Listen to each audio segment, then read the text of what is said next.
Chief justice honourable justice B R Gavai की oath लेने के बाद बार के लिए गोल्डन एरा अनफॉर्चुनेट उस टाइम पर मैं उस कमेटी का पार्ट था, सस्पेंड कर दिया। उस पर भी इन्होंने बहुत हंगामा हल्ला, किसी को दुर्योधन, किसी को कर्ण, वो कंस, किसी को रावण, तो कोई दुर्योधन, मेरे भी कई नाम है मुझे नहीं पता मेरे से एक बर्दाश्त नहीं होता है कि बार का काम नहीं रुकना चाहिए।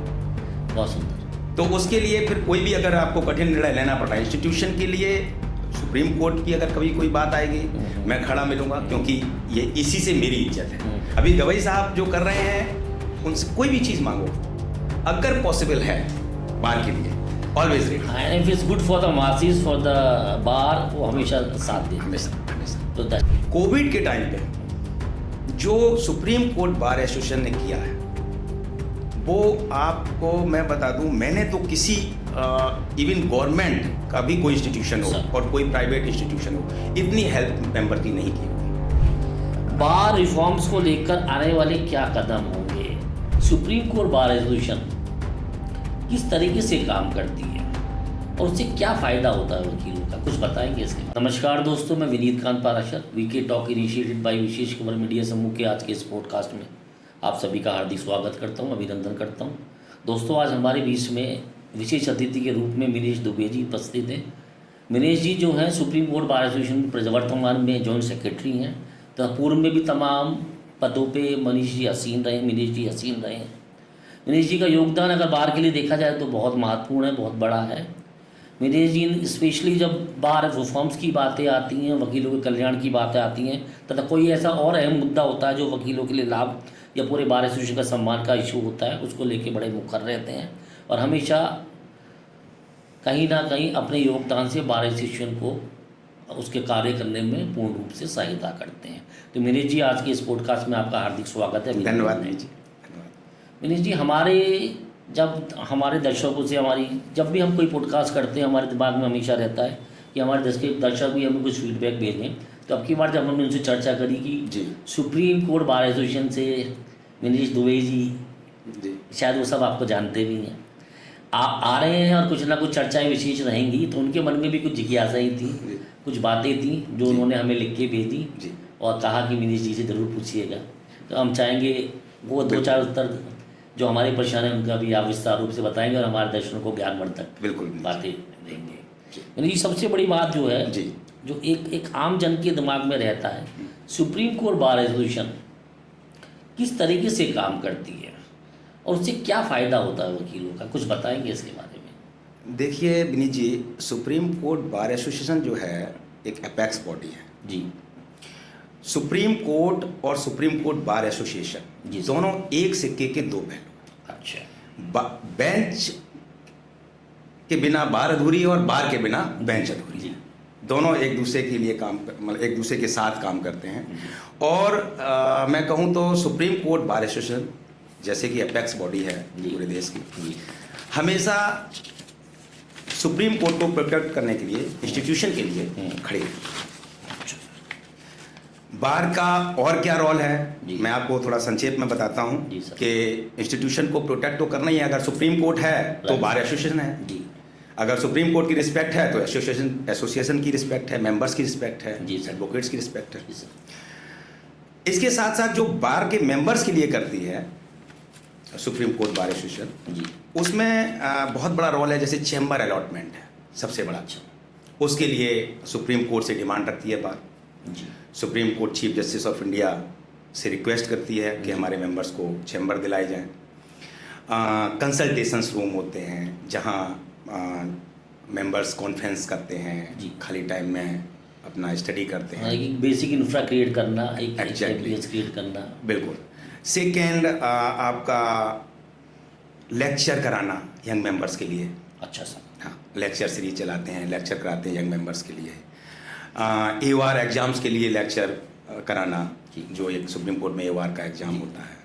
उसके साथ साथ आपका जो पार्किंग स्पेसेस हैं, कैंटीन हैं, इन सब का भी ख्याल रखना, उनके लिए उनकी डिमांड करना, उनको स्पेस को देना, कैंटीन अच्छे से चले, मेंबर्स को अच्छा फूड मिले। मतलब हर छोटे पहलू को, बड़े पहलू को छूने की कोशिश Yes. करती है बार एसोसिएशन, Yes. जिससे कि कहीं ना कहीं वकीलों को एडवाइस का हेल्प हाँ। मिलती रहे। जी। और उसके साथ साथ हम लोग मेडिकल इंश्योरेंस, अच्छा सर।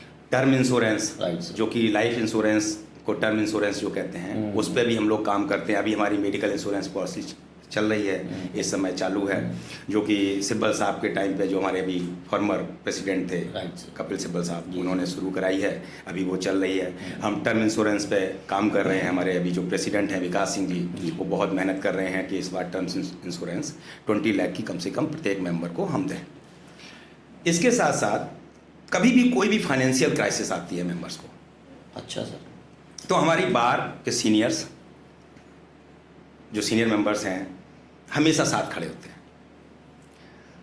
अगर आप इंडिविजुअल की बात कर रहे हैं फाइनेंशियल क्राइसिस, या एसोसिएशन को कुछ नहीं, एसोसिएशन को तो फाइनेंशियल क्राइसिस नहीं आती है, कभी नहीं आती क्योंकि एसोसिएशन के पास तो पैसा होता है। बट होता क्या है कि एसोसिएशन को चूंकि 22,000 मेंबर हैं, 22,000 मेंबर। हाँ, तो एसोसिएशन पे इतना भी पैसा नहीं होता है कि वो उतनी बड़ी मात्रा में मदद कर पाए। मान लीजिए कोई कैंसर से सफ़र कर रहा है, राइट सर। या अनफॉर्चुनेट किसी की डेथ हो गई, तो ऐसी स्थिति में सीनियर्स का बहुत बड़ा हमारे यहाँ कंट्रीब्यूशन रहता है। वो मतलब ऐसा हुआ है, कभी कोई ऐसा नहीं हो सकता कि सुप्रीम कोर्ट बार का मेंबर हो और उसे इलाज ना मिले, ऐसा हमारे यहाँ नहीं है। उसमें मेंबर्स का बहुत बड़ा इलाज तो योगदान आप है। लोग मुझे लगता है कभी कभी धमका भी करा लेते होंगे। नहीं, ऐसा नहीं है। धमकाते नहीं है, सब डरते हैं, ओवर बिलिंग वगैरह होती तो रिक्वेस्ट कर लेते हैं, विनीत जी धमकाते नहीं है, धमकाने का कोई काम नहीं मैं माफी करते हैं हम चाहूंगा लोग। अपने शब्दों के लिए। हाँ, और ये भी काम जन से ही निकली थी आवाज। चूंकि आपने पूछा ही है तो मैं आपको बता दूं, कोविड के टाइम पे जो सुप्रीम कोर्ट बार एसोसिएशन ने किया है, वो आपको मैं बता दूं, मैंने तो किसी इवन गवर्नमेंट का भी कोई इंस्टीट्यूशन हो और कोई प्राइवेट इंस्टीट्यूशन हो, इतनी हेल्प मेंबर की नहीं की होगी जो सुप्रीम कोर्ट बार ने की। और बिकॉज ऑफ जो मैं सीनियर मेंबर्स की बात कर रहा था, उनके कंट्रीब्यूशंस की बात कर रहा था, उनकी वजह से हमने दोनों, अगर हम बात करें 2020 और 22, 2 बार कोविड आया, करीब करीब 8 करोड़ रुपया हमने मेंबर्स के बीच में डिस्ट्रीब्यूट किया है एसोसिएशन से। और जिसमें फर्स्ट ईयर हमने अराउंड 25, सेकेंड टाइम 50,000। अच्छा सर। जो अमाउंट, और अगर किसी को कोविड हुआ, हॉस्पिटलाइज हुआ, उसका अलग, मतलब एक अच्छे लेवल पे मेंबर्स के लिए काम कर पाई association, because of these members who contribute. Right sir. Always they are willing to contribute. वैसे तो सर आज का मेरा कुछ और प्रश्न भी थी, लेकिन इस बीच में एक आध प्रश्न और निकल रहे हैं जो कितनी अच्छी अच्छी बातें आप हमको बता रहे हैं। तो एक जो एक कॉर्पस क्रिएट, अच्छा सीनियर वकीलों से ही मेजर कंट्रीब्यूशन रहता होगा। नहीं, बिल्कुल सही पूछा आपने कि कंट्रीब्यूशन बेसिकली क्या है कि हमारी सब्सक्रिप्शन फी है। अच्छा सर। हाँ, वो एनुअल सीनियर मेंबर के लिए 6,000 और जूनियर मेंबर्स के लिए 1,500। Right sir. तो उससे हम पे कॉर्पस इकट्ठा होता है, इकट्ठा उससे कॉर्पस रहता है बार पे। इसके साथ साथ अभी जो कॉर्पस है, जो सिब्बल साहब प्रेसिडेंट थे, इन्होंने अराउंड 50 करोड़ कॉर्पस इकट्ठा किया है सिब्बल साहब ने लास्ट ईयर। तो ये तो CSR फंड, अच्छा CSR फंड के रूप में, जैसे हम मेडिकल पॉलिसी दे रहे हैं, जैसे अभी हम टर्म इंश्योरेंस देंगे तो मेंबर्स क्या के लिए। मतलब एक और प्रश्न जागरूक हो गया, क्या बार एसोसिएशन भी CSR फंड का पार्ट बन सकती है? अब सर, अगर CSR फंड आ रहा है तो निश्चित रूप से रूल्स एंड रेगुलेशन के ही तहत आएगा। परफेक्ट है, परफेक्ट। हाँ। नहीं, बहुत तो, अच्छी बात है। हाँ, मतलब हाँ सर। सच में मैं तो खुद भी कहता हूँ कि CSR का एक दायरा तो बढ़ना ही चाहिए जी सर, कि आप जन को लाभ मिल सके, उसको लाभ मिल सके जिसको लाभ जरूर मिले। बिल्कुल। चलिए सर, इसकी आगे पे बढ़ते हैं। सुप्रीम कोर्ट में अगर CGI और बाकी जजेस को हम देखें, लॉर्डशिप्स को देखें, बहुत अच्छा लगता है मेरे को शब्द ये सर, लॉर्डशिप। तो इसमें CGI और जजेस का भी क्या बार एसोसिएशन के साथ में कुछ रोल रहता है एक सिस्टम को चलाने का, या उनका भी कुछ कंट्रीब्यूशन रहता है जिससे कि सब सामंजस्य बैठा रहता है? सर मतलब अगर हम वैसे कहें तो सबसे बड़ा रोल उन्हीं का है। अच्छा। अगर honourable chief justice of India और जजेस अगर अच्छे हैं Right. तो बार को कभी किसी चीज़ की कमी नहीं होती। बहुत सुंदर। और जिसके बारे में आज मैं आपके सामने कह सकता हूँ कि अभी सुप्रीम कोर्ट बार के लिए गोल्डन एरा शुरू हुआ है। जी, अच्छा सर। यस सर, चूंकि chief justice honourable justice B R Gavai की ओथ लेने के बाद बार के लिए गोल्डन एरा शुरू हुआ, जो लंबे समय तक चलेगा। आगे भी जो सीजीआई बनने वाले हैं वो भी बार के लिए हमेशा रहते हैं। और अभी अगर मैं बात करूं कि जजेस का रोल और चीफ जस्टिस ऑफ इंडिया का रोल, तो बड़ी गंभीर चीज़ें हैं जो कि मैं आपको शेयर करना चाहूँगा। जी सर। कि सुप्रीम कोर्ट बार एसोसिएशन को ऑडिटोरियम सुप्रीम कोर्ट में बना हुआ है, राइट नई बिल्डिंग में, राइट सर। जो कि सुप्रीम कोर्ट के मेंबर्स को नहीं मिलता था। अच्छा सर। और इसके लिए हमारे जो भी प्रेसिडेंट होते थे, हम लोग कमेटी में होते थे, हमेशा एक रिक्वेस्ट करते थे कि हमको दिया जाए। जो अभी चीफ जस्टिस ऑफ इंडिया हैं honourable justice B R Gavai साहब, वो जब उन्होंने देखा, जब वो चीफ जस्टिस नहीं थे, वो सुप्रीम कोर्ट के जज थे, Right, तो sir. उन्होंने देखा तो हम लोग से बात की कि आप लोग टेंट क्यों लगाते हैं? इतना अच्छा ऑडिटोरियम है जहाँ 700 मेंबर्स बैठ सकते हैं, तो जो हम फेयरवेल फंक्शंस करते हैं और फेलिसिटेट करते हैं, फंक्शंस करते हैं, वो हम टेंट लगा के करते थे। तो गवई साहब ने कहा कि ये आप लोग क्यों करते हैं? तो हमने कहा कि हमें रजिस्ट्री अलाउ नहीं करती, हम डिमांड रख चुके हैं। Right sir. और ये डिमांड जो हमारे प्रेजेंट प्रेसिडेंट हैं मिस्टर विकास सिंह साहब, ये पहले भी हमारे साथ प्रेसिडेंट थे, इन्होंने भी बहुत बार डिमांड रखी। Even mister Dushyant Dave president रहे हैं हमारे यहाँ 3 बार, उन्होंने भी डिमांड रखी, बट रजिस्ट्री जो भी रीजन थे नहीं मिलता था। मैं तो गवई साहब आए बिल्डिंग कमेटी में, अच्छा सर। और उन्होंने ये इंश्योर कराया कि बार को किसी भी फंक्शन के लिए ऑडिटोरियम मिलेगा, दिया जाएगा। तो ये उनकी जो सोच है, बहुत बड़ी सोच जो है सर, जो बहुत आज मैंने आपको गोल्डन एरा बोला, राइट वो सर। इसलिए बोला, हमारे यहाँ चैम्बर्स बिल्डिंग बनी हुई थी जी। और चैम्बर्स अलॉट नहीं हो रहे थे।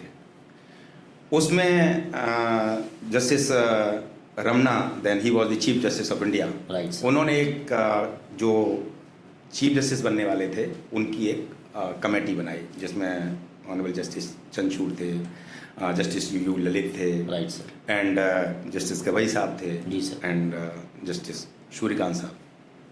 तो इन लोगों ने इमीडिएटली डायरेक्शन दिए और जल्दी से जल्दी चैम्बर अलॉट हों लॉयर्स को और वो अपना चैम्बर में बैठें, ये इंश्योर कराया। तो ये सोच है। तो मैं कहूँगा, जो मैंने कहा गोल्डन एरा शुरू हुआ है, मैं बार बार उस बात को रिपीट कर रहा हूँ, वो सिर्फ इसलिए कर रहा हूँ कि आगे भी जो अभी गवई साहब जो कर रहे हैं, उनसे कोई भी चीज़ मांगो, अगर पॉसिबल है बार के लिए, ऑलवेज रेडी। हाँ, if it's good for the masses, for the bar, वो हमेशा साथ देते हैं। हमेशा हमेशा। तो मतलब the time has begin for the association. Yes sir, yes sir, yes sir. अब सर, अक्सर देखा गया है कि जैसे अभी आपने बताया भी बहुत सारी बातें कि बार और सीजीआई प्लस जजेस एक दूसरे को किस तरह से सपोर्ट करते हैं जी, एक दूसरे को कितना हैंड टू हैंड लेके चलते हैं आगे जी, एक दूसरे के लिए प्रयास भी करते हैं कि एक डेकोरम और एक सुंदरता बनी रहे सिस्टम की। ये सर, इससे थोड़ा सा मैं कॉन्ट्रेरी जा रहा हूँ और पीछे की तरफ जाना चाहता हूँ कि कई बार ऐसा, एक दो बार ऐसे देखने को भी आया और बड़ा सुनने को भी आया कि बार एसोसिएशन में नॉमिनेटेड सेक्रेटरी लेवल की पोस्ट की, जैसे आर के अरोड़ा जी की स्पेशली मैं बात करना चाहूँगा आपको, और अशोक अरोड़ा जी की, सॉरी, उनको बाहर से निकाल दिया गया था। तो ऐसा क्या मतलब आपस में इतना अब कटुता रही या क्या रहा, क्या कारण रहा, सब कुछ बताना चाहेंगे इस बारे में? विनीत जी, क्योंकि आपने एक ऐसे एसोसिएशन, ऐसे बार कोड का कल्चर में ये मतलब इसको बड़े अजीब तरीके से देखा गया था। क्या विनीत जी, आपने क्या सवाल पूछा है। अनफॉर्चुनेट उस टाइम पर मैं उस कमेटी का पार्ट था। मैं क्या बात कर रहे हैं सर? Yes sir. अच्छा, फिर तो चौका जोर की मारा है हमने भी सर। एंड मैं आपको थोड़ा सा करेक्ट करूंगा कि नॉमिनेटेड नहीं, इलेक्टेड। अच्छा, इलेक्टेड Elected माफ चाहता हूं, secretary थे वो। बिल्कुल ठीक है सर। अब आपने पूछा है तो मैं इस विषय पे कोई चर्चा, मुझे नहीं पता था कि आप ये भी पूछने वाले हैं। सर, हमारे But- दर्शकों ने स्पेशली इस चर्चा को हाँ। उठाने के लिए निवेदन किया था, हाँ। इस करके हम आपके सामने उठा रहे हैं सर। लेकिन अनफॉर्चुनेट था। अरोड़ा साहब की अगर हम बात करें, सर। अशोक अरोड़ा जी सर। सेक्रेटरी तो थे वो हमारे, सर। बट अगर मैं उनके बारे में बात करूं तो वो एक्चुअली सुप्रीम कोर्ट में प्रैक्टिस नहीं करते थे ऑनेस्टली। वो मैं अब आप चूंकि मुझे बैकग्राउंड में ले ही गए हैं, Right. तो अब मैं आपको बैकग्राउंड फिर बता ही देता हूँ। आपने सवाल बहुत पूछा जरूरी है, है, बहुत महत्वपूर्ण है। अगर मैं सही हूं तो 2002 या 3 में एक बार वो सेक्रेटरी बने थे। अच्छा सर। तो हमारे यहाँ क्या है कि मैं आपको बताऊं कि वोटिंग राइट जो है, जी सर। पहले क्या था कि मेरठ में जो प्रैक्टिस करते हैं और अगर हमारे मेंबर हैं तो उन्हें वोटिंग राइट्स होता था। परफेक्ट।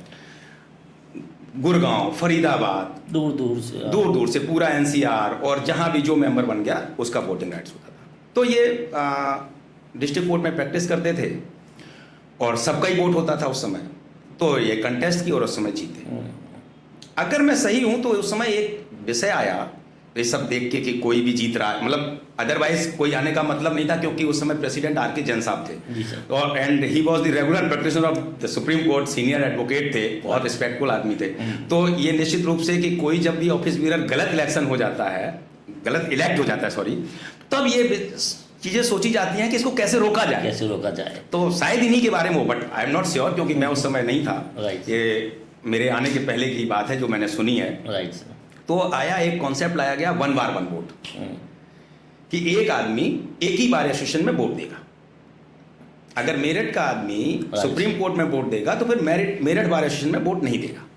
अच्छा। तो ये जब कॉन्सेप्ट लाया गया उसके लिए जीबीएम कॉल हुई, जनरल बॉडी मीटिंग, क्योंकि सारे चीजें जो है जीबीएम से डिसाइड होती हैं, उसमें जो अगर पास होगा तो पास होगा।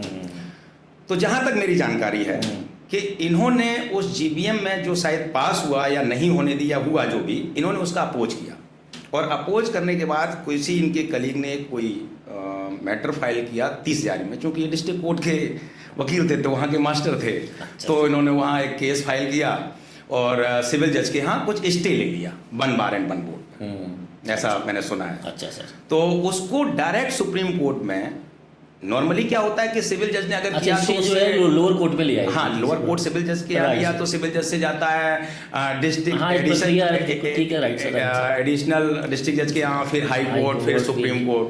बट चूंकि आर्टिकल 136 में लिबर्टी है तो सुप्रीम कोर्ट को बार ने सीधा यही चैलेंज किया सुप्रीम कोर्ट बार एसोसिएशन में। अच्छा। और उसको स्टे कराया। उसके बाद वो मैटर हो गया, ये गायब हो गए, इनका सेक्रेटरीशिप खत्म हुआ। ये कुछ लोग बताते हैं साधु हो गए थे, कहीं अच्छा। विदेश चले गए, कहीं सेटल हो गए। अच्छा हाँ, हम भी सुना है कि शायद बाहर ही रहते हैं। हाँ। उसके बाद ये 2017-18 में 2017-18 में शायद वापस आए।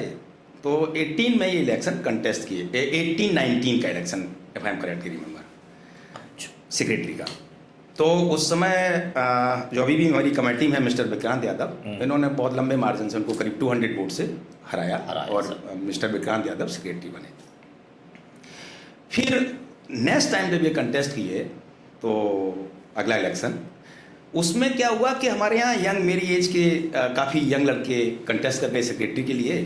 तो ये बाय द वे 1 वोट से सेक्रेटरी जीत गए। बट हम लोग हैप्पी थे क्योंकि उस समय दुष्यंत दवे साहब प्रेसिडेंट थे, कैलाश वासुदेव साहब वाइस प्रेसिडेंट थे, ये सेक्रेटरी बने। हमारे रोहित पांडे जो सेक्रेटरी रह चुके हैं वो उस समय ज्वाइंट सेक्रेटरी थे, मैं ट्रेजरार था, रितु मैडम ज्वाइंट ट्रेजरार थी, और सीयू सिंह सर जैसे कद्दावर सीनियर, कर्नल बाला, अच्छे लोग कमेटी में थे। तो हम लोग ने कहा कि ये कमेटी अच्छी चलेगी। बट सर हमें नहीं पता था कि ये कमेटी वर्स्ट कमेटी होने जा रही है। गॉड। क्योंकि अरोड़ा साहब का क्या है कि अगर आप कहीं भी उन्हें सुनेंगे तो अगर वो एज में छोटा है तो उनका जूनियर है, वो क्या है इससे मतलब नहीं है। जैसे मैंने उन्हें सुना है कहते हुए कि वो जस्टिस नारीमन, आरएफ नारीमन, इतना बड़ा नाम, इतना बड़ा ओहदा, मतलब सोचो तो लगता है कि क्या पर्सनालिटी है। उनको भी बोल देते हैं वो मेरे जूनियर थे। देखिए हमारे, अगर हम अपने परिवारों की संस्कारों की बात करें, रूम में तो बेटा पुत्र का संबंध है, लेकिन बाहर तो चेयर का ही संबंध है ना। पिता तो मतलब बिल्कुल सही कहा आपने, बट उनके लिए ये चीज़ नहीं है। अच्छा सर। हाँ, मैंने देखा आई थिंक फर्स्ट मीटिंग में ही उन्होंने मिस्टर दुष्यंत दवे के साथ बहुत ही गंदा मिसबिहेव किया, चूँकि he was elected as a president. Right sir. And you are a secretary, तो प्रोटोकॉल होता है, प्रोटोकॉल। आप नहीं कर सकते। प्रोटोकॉल है सर। फर्स्ट मीटिंग थी, इग्नोर किया, आगे कहा कि ऐसा ना हो, बट वो उनका अंदाज बदलता चला गया और इतना एरोगेंस और किसी के इसमें प्रति। मैं एक दो बात अभी मेरे जो जहन में आ रही है, जी, मैं पूछना जी, चाहूँगा जी। आपको, माफ़ी चाहता हूँ रोका, कि ये उस स्टे के बाद ये बाहर चले गए, फिर अचानक 17-18 में दोबारा अपीयर हुए। हाँ। एकदम इन्होंने फिर कॉन्टेस्ट किया, हाँ, और एक बार हारे, हाँ, एक दूसरी बार बार हारे, में एक दूसरी वोट बार से एक जीत वोट गए। से ये जीत गए। हाँ, तो एकदम इतने गैपों के बाद आना जाना, तब भी तो सुप्रीम कोर्ट में तो कोई इनकी प्रैक्टिस सही नहीं होगी। नहीं, बिल्कुल नहीं, बिल्कुल नहीं। अपीयरेंसेस भी नहीं रहते, या वन टाइम अपीयरेंस हो गए तो ऑल टाइम नहीं, वो एक्चुअली पहले आप वोटर थे तो अच्छा। हटे नहीं, अच्छा सर। किसी कारण बस, अच्छा तो सर। आप वोटर रह गए। और उसमें एक अपीयरेंसेस के अलावा हमारे यहाँ एक थोड़ा सा एक और है कि प्रॉक्सिमिटी, अच्छा सर। प्रॉक्सिमिटी कार्ड एक होता है Right. जिसे हम टच करके जाते हैं। जैसे आपने देखा होगा कि मेट्रो स्टेशन पे कार्ड रहता है, आप खोलते हैं दरवाजा खुल जाता है, ऐसा ही एक होता है। उससे क्या होता है कि उससे भी सुप्रीम कोर्ट ने आप allow कर- चौकट को छू के चले गए। नहीं, चौकट अंदर जा रहे हैं आप, अंदर, मैं ऐसा नहीं, चौकट को आप अंदर जा रहे हैं तो उसकी अगर 60 प्रॉक्सिमिटी आपकी हो जाती है इन ए ईयर, Right. तो आपको वोटिंग राइट मिल जाता है। अच्छा, अच्छा। तो शायद वो रीजन रहा होगा वोटिंग राइट का, क्योंकि तब तो वर्चुअल हियरिंग भी नहीं थी जो आपकी अपीयरेंस Right, वर्चुअल से हो right, जाए, right. तो वो भी पॉसिबल नहीं था। तो इसलिए वही एक रीजन रहा होगा जिससे इन्हें वोटिंग राइट मिला और इन्होंने कंटेस्ट किया। Right sir. हाँ, तब जो आप बात कर रहे थे कमेटी की, राइट सर। उसके बाद सबके साथ मिसबिहेव करना, सबके साथ बदतमीजी करना, एरोगेंस, सिर्फ मैं हूँ, जो मैं कहूँगा वही होगा, जो मैं कहूँ वही करो, इस सब के चलते चलते स्थिति ये हो गई कि इनिशियली सब कोई ऐसे निर्णय सर एक दिन में नहीं लिए जाते बिल्कुल ठीक बात है सर। कि इलेक्टेड सेक्रेटरी को आप रिमूव कर रहे हैं। जब पानी बिल्कुल सिर से ऊपर हो जाता है, बहुत बड़ा कारण होना चाहिए, बड़ा विजिबल, क्लियर, लाउड हाँ, कारण होना अब इनके चाहिए। साथ क्या था कि चूंकि सुप्रीम कोर्ट में प्रैक्टिस की नहीं थी, राइट सर। तो सुप्रीम कोर्ट की मेंबर्स को प्रॉब्लम क्या है, इंस्टीट्यूशन के लिए क्या करना है, जी, यू आर नॉट अवेयर, ये बिल्कुल ठीक बात है। आप जान ही नहीं रहे हैं क्योंकि आप यहाँ पे प्रैक्टिस कर नहीं रहे हैं। और अगर हम कुछ बता रहे हैं तो आप मान नहीं रहे हैं। अगर प्रेसिडेंट कुछ बोल रहे हैं तो आप कह रहे हैं आप तो दरसास्त हैं, मतलब कोई भी भाषा बोल देते थे। इस सब के चलते स्थिति ये हुई कि मैं आपको बताऊं कि मैंने जब बात की सीनियर से, वो भी एग्री नहीं कर रहे थे कि कोई हटाया जाए। मतलब एसोसिएशन ही कहीं ना कहीं पद अपना पद ही भूलने लगा था कि किस हाँ, कारण हाँ, से उसका आ रहे रोल हैं। क्या है वो राइट, अपने राइट। एसोसिएशन नहीं भूल रहा था। हाँ राइट, एक माहौल ऐसा क्रिएट एक कर माहौल दिया कि ऐसा वो अपना create काम ही नहीं कर काम ही नहीं कर पा रहे थे। तो ऐसी स्थिति में उस समय ज्वाइंट सेक्रेटरी थे mister Rohit Pandey, right sir. तो मेरा फ्रेंड है, बहुत अच्छा दोस्त है। Right, तो sir. मैंने रोहित से कहा कि मैंने कहा मुझे लग रहा है कि ये परिस्थितियाँ रहीं तो आपको एक्टिंग सेक्रेटरी बनना पड़ेगा। तो इनिशियली वो बोला नहीं यार, इलेक्टेड किसी को हटाना नहीं। मैंने कहा मेरा भी सेम व्यू है, बट आप बताइए क्या स्थिति है, ठीक बात है। क्या काम कर पाएंगे ऐसी परिस्थितियों में? तो बोला काम तो नहीं कर पाएंगे चुन के आए हैं तो बहुत लोग एक्सपेक्टेशंस लेके आए हैं। सर, काम करना है बार के लिए। आज हम आए हैं हेडलाइंस पे दरबार में। काम करना बिल्कुल है। बिल्कुल बिल्कुल ठीक बात है आपकी। तो ये उसको अलाउ ही नहीं करते थे। Right. तो ऐसी स्थिति में एक निर्णय लिया गया कमेटी ने, मतलब सीनियर्स एडवोकेट्स ने, जिनमें mister C U Singh, mister Dushyant भी प्रेसिडेंट, जैसा मैंने आपको बताया, Right, mister sir. Kailash Vasdev, mister colonel Bala, right sir. Miss Avani Mahalakshmi, mister Ajit Prasad, काफ़ी इज्जतदार लोग, रेगुलर प्रैक्टिशनर सारे लोग थे। सबने फिर निर्णय लिया और इनको सस्पेंड कर दिया। सस्पेंड कर दिया, उस पर भी इन्होंने बहुत हंगामा हल्ला, किसी को दुर्योधन, किसी को कर्ण, वो कंस, किसी को रावण, तो कोई अच्छा। दुर्योधन, मेरे भी कई नाम हैं मुझे नहीं पता क्योंकि मेरी अहम भूमिका थी। मुझे लगता है माइथोलॉजी में बहुत विश्वास रहा है। हाँ सर। तो मैंने फिर जब मैंने देखा, मेरे से एक बर्दाश्त नहीं होता है अच्छा कि सर। बार का काम नहीं रुकना चाहिए। बहुत सुंदर। तो उसके लिए फिर कोई भी अगर आपको कठिन निर्णय लेना पड़ रहा है इंस्टीट्यूशन के लिए, सुप्रीम कोर्ट की अगर कभी कोई बात आएगी मैं खड़ा मिलूंगा, क्योंकि ये इसी से मेरी इज्जत है। और बार की बात आएगी तो मैं खड़ा मिलूंगा, क्योंकि बार से ही मेरी इज्जत है, उसी से मेरी पहचान है। मैं एडवोकेट हूँ, वो भी एक मेरी पहचान है, बट बार में चूंकि ऑफिस भी रहता हूँ, इतने बार रहा वो हूँ, इमीडिएट, बहुत इमीडिएट एक नई रिस्पॉन्सिबिलिटी ऐड हो जाती है। एग्जैक्टली। तो उसमें फिर हमने सबसे बात करके कंसेंसस करके इनको सस्पेंड किया। इन्होंने उसे चैलेंज किया सबसे पहले। अब इतने बड़े अपने आप को कॉन्स्टिट्यूशनल एक्सपर्ट मानते हैं, I am sorry, but bar association एक सोसाइटी है, राइट सर।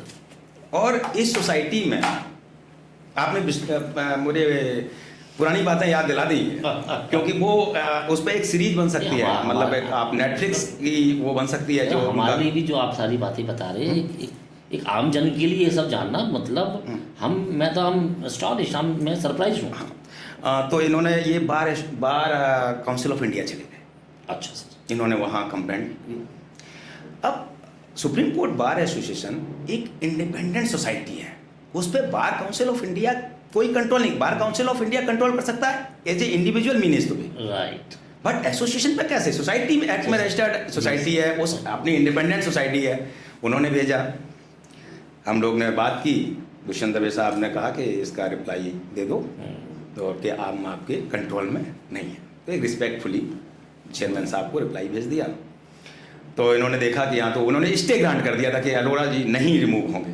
तो हमने उनको कह दिया कि नहीं, आपके जुडिक्शन में नहीं आता, सॉरी। तो वो उधर शांत हुए। अरोड़ा साहब ने सूट फाइल किया सुप्रीम कोर्ट में, वो sorry high court, Delhi high court में। अच्छा सर। दिल्ली हाई कोर्ट में सूट फाइल किया। अब दिल्ली हाई कोर्ट ने जो सूट फाइल किया, मुझे आज तक समझ में नहीं आया। मैं कॉन्स्टिट्यूशनल एक्सपर्ट नहीं हूँ उनकी तरह, सो क्लाइम प्रो क्लाइम जो भी आप कहें। उसमें हमारे यहाँ रूल कहता है कि मेंबर्स को कैसे रिमूव कर सकते हैं आप। अगर कोई मेंबर अच्छा कोई गलती कर रहा है, राइट, कोई गलत काम कर रहा है, कोई टाउटिज्म कर रहा है, कुछ भी कर रहा है, तो उसे रिमूव करने का, बार के रोल से हटाने का प्रोसेस क्या है? हाँ, वो भी उसका पार्ट होगा, वो एक रूल है हमारा, मेथोडोलॉजी होगी सर। हाँ, उन्होंने वो रूल चैलेंज किया। अब एक ऑफिस बीयर को हटाना और एक मेंबर को हटाना, दोनों अलग पार्ट हो गए। ऑफिस बीयर आपको मेंबरशिप से नहीं हटाया गया, right sir, only from the office, only from the office of the association. As a secretary you have been removed, ठीक, but not as a member supreme court. और उन्होंने उसको चैलेंज किया। तो हाई कोर्ट में पहले तो उनके लिए, आप कह रहे थे एप्पल, वो कह रहे थे ऑरेंज। नहीं एप्पल, हम एप्पल कह ही नहीं रहे थे। नहीं, मेरा मतलब है कि जो मेरिट थी आपकी, वो मतलब मुझे समझ में नहीं आया कि आपने कैसे ये बात की, कैसे चैलेंज किया इसको। Right sir, right sir, right sir. आप अपने आपको वो बहुत कहते हैं कि आर्टिकल उनके 14, 19 सब पे बहुत अच्छा बोलते हैं, बट मुझे समझ में नहीं आया कि इन्होंने ये बेसिक गलती कैसे की। ये बेसिक है कि भैया रूल मेंबर हटाना है और आप ऑफिस बीयर थे, आप हटाएंगे। तो हाई कोर्ट में चैलेंज किया। तो पहले एक सीनियर एडवोकेट आते थे, मैं नाम नहीं लूँगा, उसके बाद फिर उन्होंने भी आना बंद कर दिया। कुछ इनका ऐसे व्यवहार वहाँ भी रहा होगा, रिलीफ नहीं मिल रहा था। उसके बाद जब खुद अपियर होने लगे, जब इन्होंने देखा कि जज जो है हमारे पक्ष में नहीं है, तो जज पे एलिगेशन लगा दिया। जो उस समय honourable justice Mukta Gupta matter को सुन रही थी, उन पे आरोप लगा दिया कि आप बाइस्ड हैं। तो इनका माई वे और हाई वे, जो मैं कह रहा हूँ वो सही। अगर आप नहीं मानते, आप करप्ट हैं, आप गलत हैं, आप दशास्त हैं, आप दुर्योधन हैं। मतलब केस की मेरिट भी खुद डिसाइड करते हैं। और सुप्रीम कोर्ट तक आए, कहीं रिलीफ नहीं मिला, सस्पेंड ही रहे पूरी साल। ओहो। उसके बाद गए। हाँ, अच्छा, नहीं, वहाँ एक बात और बताना चाहूँगा, सॉरी नोट कर, एक पॉइंट बच गया। जब उस साल तो ये सस्पेंड रहे, नेक्स्ट ईयर इलेक्शन हुआ। हमारे यहाँ एक साल में इलेक्शन होता है तो बड़ी जल्दी आ जाता है। इलेक्शन हुआ, मुझे लगता है वो जो सब एक जो माहौल था आपकी आंखों के सामने से, हाँ, पूरा घूम गया। ऐसा लगता है कि याद दिला दी, क्योंकि वो एक नेटफ्लिक्स बन सकती है। मैंने आपसे बोला कि इतना वो है, मिनेश दुबे जी को आज बस हाँ, वो याद आ गई सारी एपिसोड। उसके बाद हाथ लगते हैं इस बात से, लगता है बुरा लगता है, बुरा लगता है कि आप जिस पर्पस के लिए आए हैं, वो काम करना चाहिए, के लिए आए, जिनके लिए आपको मुखर होना चाहिए, उनके लिए आप मुखर नहीं है, आप इंटरनल फाइटिंग के लिए मुखर है। बहुत सही बात है सर। और उसके बाद जब ये खत्म हो गया, इनका हमारा इलेक्शन दूसरा आ गया, तो उस इलेक्शन में ये प्रेसिडेंट के लिए कंटेस्ट किया। अच्छा सर, सस्पेंडेड सेक्रेटरी थे, प्रेसिडेंट के लिए कंटेस्ट किया। 91 वोट मिले। अराउंड उस समय वोट रहा होगा 2500, 22 से 2500 वोट में 91। Now you can see the popularity, कितने पॉपुलर हैं। 91 only he contested for the president. ठीक है सर। उसके बाद गायब। Sorry now let me correct, उसके बाद से गायब हैं।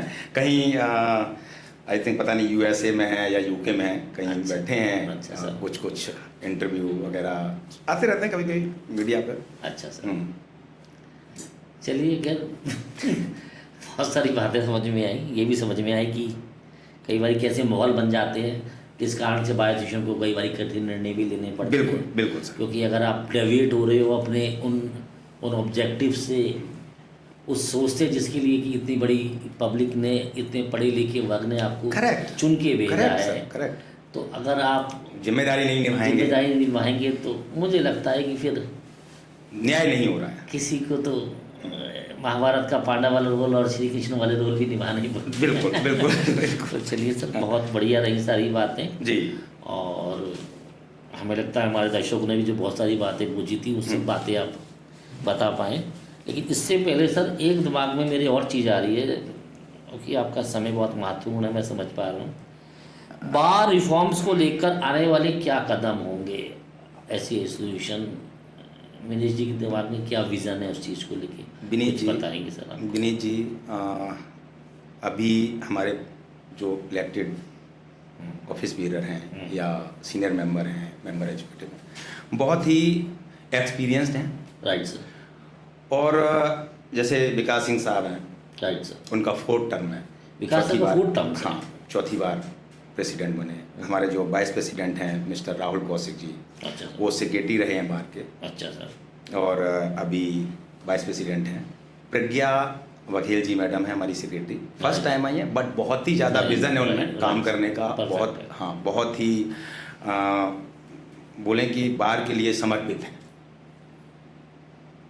और बहुत डेडिकेटेड हैं बार के लिए। मैं हूँ, मेरा तो ये 8th टर्म है, तो मैं भी एक्सपीरियंस्ड हूँ। मेरे कभी जो अभी सेक्रेटरी थे लास्ट, मिस्टर विक्रांत यादव जी, अच्छा।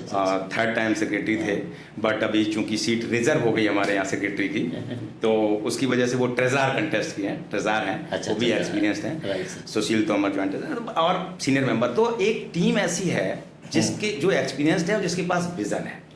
तो वो मुझे मतलब हमें इस साल में वो सब अचीव करना है जो हम कई सालों से नहीं कर पाए। जैसा कि मैंने आपको कहा कि गोल्डन एरा है, चीफ जस्टिस अभी जो चीफ जस्टिस ऑफ इंडिया हैं इतने अच्छे हैं, उनके बाद आने वाले चीफ जस्टिस जो हैं वो बहुत अच्छे हैं। तो ये बार के लिए इतना बड़े रिफॉर्म्स होंगे, इतनी चीज़ें होंगी जो हमें उम्मीद है कि इस बार लोग, हमारी बार कहेगी कि हमने अच्छी कमेटी चुनी थी जिन्होंने इतना अच्छा काम किया।